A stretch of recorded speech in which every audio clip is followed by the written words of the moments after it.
नमस्कार साथियों। आज हम लोग प्लेटो के कम्युनिज्म का जिक्र करेंगे। और कम्युनिज्म का जब भी नाम आता है, साम्यवाद की जब भी चर्चा होती है, तो हमारे जहन में सबसे पहले मार्क्स का नाम आता है। और 1848 में 1848 में मार्क्स ने कम्युनिस्ट मैनिफेस्टो की रचना की और उसमें कम्युनिज्म का उल्लेख किया। लेकिन शायद हम लोग नहीं जानते कि मार्क्स से 2200 वर्ष पहले, 2200 वर्ष पहले यूनान में 375 बीसी में, 375 बीसी में प्लेटो ने कम्युनिज्म की अवधारणा का प्रतिपादन अपने पुस्तक द रिपब्लिक में किया था। और इसीलिए प्राय प्लेटो को फर्स्ट कम्युनिस्ट के रूप में जाना जाता है। ये जरूर है कि मार्क्स और प्लेटो की कम्युनिज्म में बहुत फर्क है। तो आज इसमें हम लोग ये समझने की कोशिश करते हैं कि प्लेटो की साम्यवाद था क्या, प्लेटो का कम्युनिज्म था क्या, और क्यों प्लेटो ने अपने कम्युनिज्म को क्यों कम्युनिज्म का प्रतिपादन किया प्लेटो ने, क्या इसके पीछे कारण था। हम लोग ये भी जानने की कोशिश करते हैं कि मार्क्स और प्लेटो की कम्युनिज्म में फर्क क्या था, और फिर थोड़ा सा उसकी प्लेटो की कम्युनिज्म के क्रिटिसिज्म के बारे में भी चर्चा की जाएगी। तो देखिए, प्लेटो ने जिस कम्युनिज्म की परिकल्पना की थी, उस परिकल्पना में एक बहुत ही ब्रॉडर एस्पेक्ट ये था कि प्लेटो एक आदर्श राज्य की परिकल्पना करना चाहता था। और उस आदर्श राज्य की परिकल्पना में हम सभी जानते हैं कि प्लेटो वास्तव में एक तरीके से हमें न्याय पर आधारित एक राज्य की व्यवस्था की तरफ ले जाना चाहता था। और उस न्याय की व्यवस्था की एक खासियत थी कि हर व्यक्ति समाज में अपनी मूल प्रवृत्ति के अनुसार काम करे।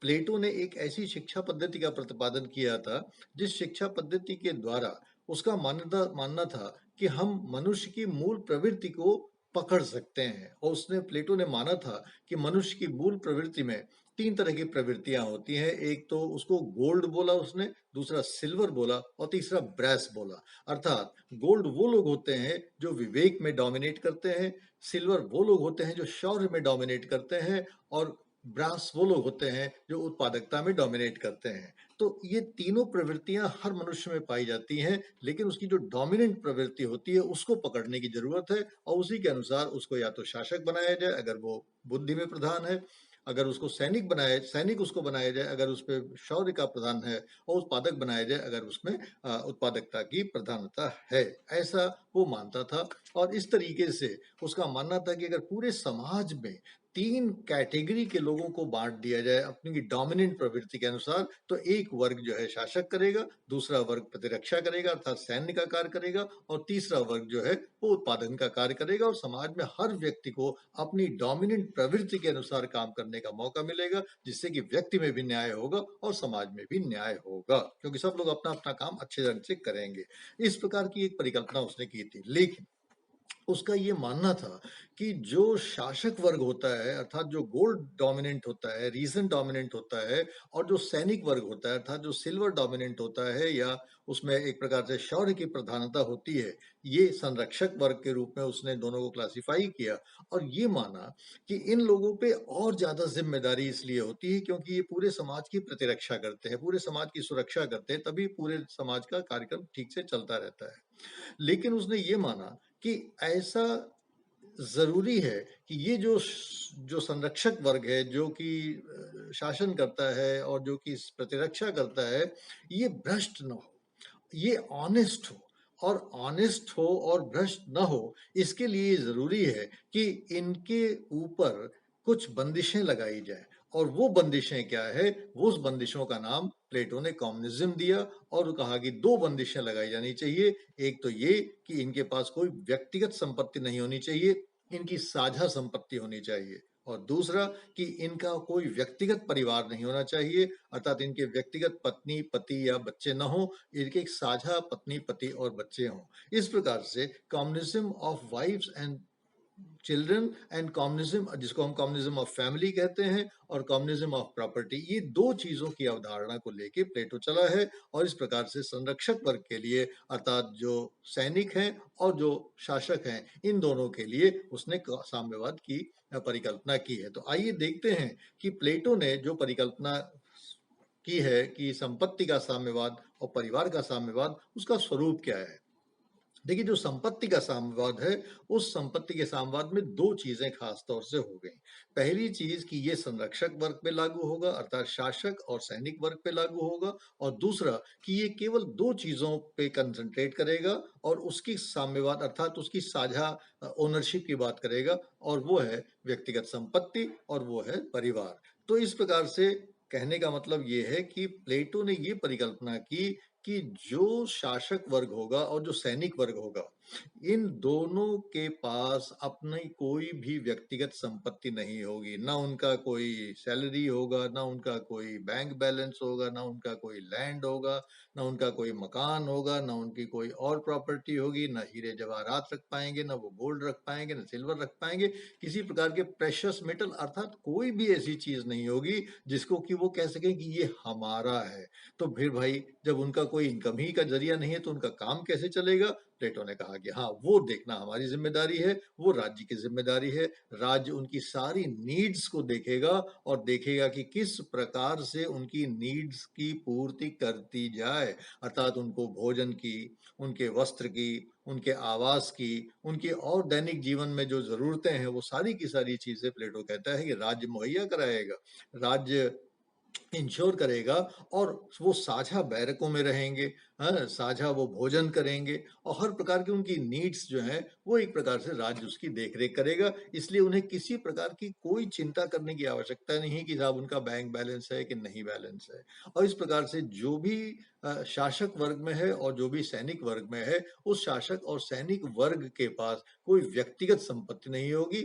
सारी संपत्ति राज्य के संरक्षण में होगी और राज्य उन संपत्तियों का जाहिर है कि टैक्सेस के द्वारा वो टैक्स लगाएगा उत्पादकता वर्ग पे और टैक्सेस से अपना कैपिटल बनाएगा और राज्य उस पूंजी को संरक्षकों पे अर्थात शासकों पे और सैनिकों पे खर्च करेगा। तो इस प्रकार से जो जो कम्युनिज्म में एक कॉन्सेप्ट है कि प्राइवेट प्रॉपर्टी नहीं होगी, सारी की सारी ownership of the means of production सब का सब राज्य का होगा, सब कुछ समाज का होगा, व्यक्ति का कुछ नहीं होगा, प्राइवेट प्रॉपर्टी नहीं होगी। ये इस कॉन्सेप्ट को सबसे पहले हम प्लेटो में देख सकते हैं। दूसरी चीज जो और बहुत अहम थी, उसने कहा कि जो शासक वर्ग है अर्थात जो शासक है और सैनिक है, वो अपने परिवारों को भी नहीं रख सकेगा। उनके पास वहां परिवार का भी साम्यवाद लागू कर दिया प्लेटो ने और उसका ये कहना था कि जो परिवार है वो परिवार एक बहुत बड़ा अवरोध है दो चीजों में।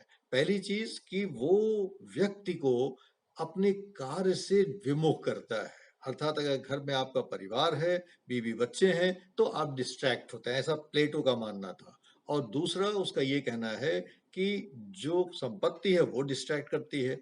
तो संपत्ति की बात पहले ही हो चुकी है कि भैया वो तो होगी नहीं, तो न रहेगी बांस न बजेगी बांसुरी, संपत्ति का काम खत्म हो गया। लेकिन परिवार के बारे में भी उसका यही मानना है कि he will abolish families for the guardian class, अर्थात वो शासकों के लिए और वो सैनिकों के लिए उनके परिवारों को समाप्त कर देगा, उनको परिवार रखने की स्वतंत्रता नहीं होगी।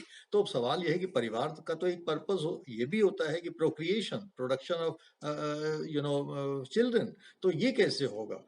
और प्लेटो कहता है कि होगा, बिल्कुल होगा। ऐसा नहीं है कि उनको सेक्स की इजाजत नहीं होगी। प्लेटो कहता है कि they will have opportunity of sex but that will be a regulated sex, अर्थात वो नियंत्रित सेक्स रहेगा। पुरुष और स्त्रियों को राज्य की जिम्मेदारी है कि वो एक मंच पे लाए, एक साथ लाए और किसी एक अच्छे जो ऑफस्प्रिंग्स प्रोडक्शन के लिए जो सीजन होता है अर्थात जो बच्चे पैदा करने के लिए, ऐसा प्लेटो मानता था कि एक शुभ मुहूर्त है या अच्छा अवसर है, वैसे ऐसा मौसम है, ऐसे मौसम में वो best of male and best of females को एक मंच पे लाएगा और उनकी मेटिंग से बच्चे जन्म लेंगे और जो बच्चे पैदा होंगे वो वास्तव में स्टेट की प्रॉपर्टी होंगे। State will look after those children. जिन माताओं ने उन बच्चों को जन्म दिया है, उन माताओं से उन बच्चे ले लिए जाएंगे और वो नर्सरी में रखे जाएंगे। किसी भी महिला को ये नहीं पता चल पाएगा कि उसका बच्चा है कौन।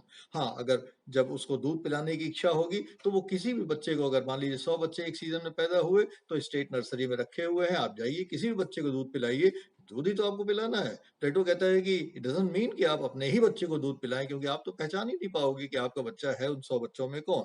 और इसलिए प्लेटो की ये एक बहुत इंटरेस्टिंग इनोवेटिव सुझाव था कि जो लोग शासन में हैं और जो लोग सैनिक हैं, they should not have families, they should not have wifes. तो अब ये जो वाइफ की या पुरुष और स्त्री की जो मेटिंग होगी, इस ये परिवार तो हुई नहीं, it is just a kind of production for the state.